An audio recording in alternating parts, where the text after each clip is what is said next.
नाव ऐकलंय का? भरत आंधळे पाटील. त्यांचं व्याख्यान खूप गाजलं होतं की अपयशी यशाची पहिली, कोणीतरी म्हटलं होतं की अपयशी यशाची पायरी आहे. म्हणून मी अभ्यास करायला लागलो, नापास झालो. परत मी पुढे गेलो, परत एकदा परीक्षा दिली, प्रिलिम पास झालो, मुलाखतीला गेलो, परत नापास झालो. परत कोणीतरी म्हटलं की अपयशी यशाची पायरी असते, परत मी अभ्यास केला, परत मुख्य परीक्षेला पास झालो आणि इंटरव्ह्यूला गेलो, परत नापास झालो. परत मी अभ्यास केला, परत मला ते एक वाक्य सारखं सारखं डोक्यामध्ये घुमत होतं की अपयशी यशाची पहिली पायरी असते. परत मी अभ्यास केला, परत मी प्रिलियम दिली, मुख्य परीक्षा दिली आणि इंटरव्ह्यू गेलो, परत नापास झालो.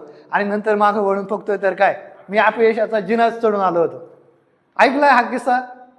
सांगा बरं. खूप जुना आहे बरं का हा. भरत आंधळे पाटलांचा खूप जुना व्हिडिओ आहे हा. म्हणजे जर ज्यांनी ऐकला असेल त्यांनी, ज्यांनी नसेल ऐकला त्यांना ते नाही लक्षात येणार. हे का तुमच्या लक्षात आहे माहिती आहे? स्टोरी. फक्त स्टोरीमुळे लक्षात आहे. तर एक वेळ तुम्ही सांगितलेला मुद्दा एखादा व्यक्ती विसरू शकतो, पण तुम्ही सांगितलेली जी काही स्टोरी आहे ती माणूस कधीच विसरू शकत नाही. तुम्ही ॲडव्हर्टाईज पाहिली असेल, संतूर मॉम प्रकार ऐकलाय का? संतूर मम्मा.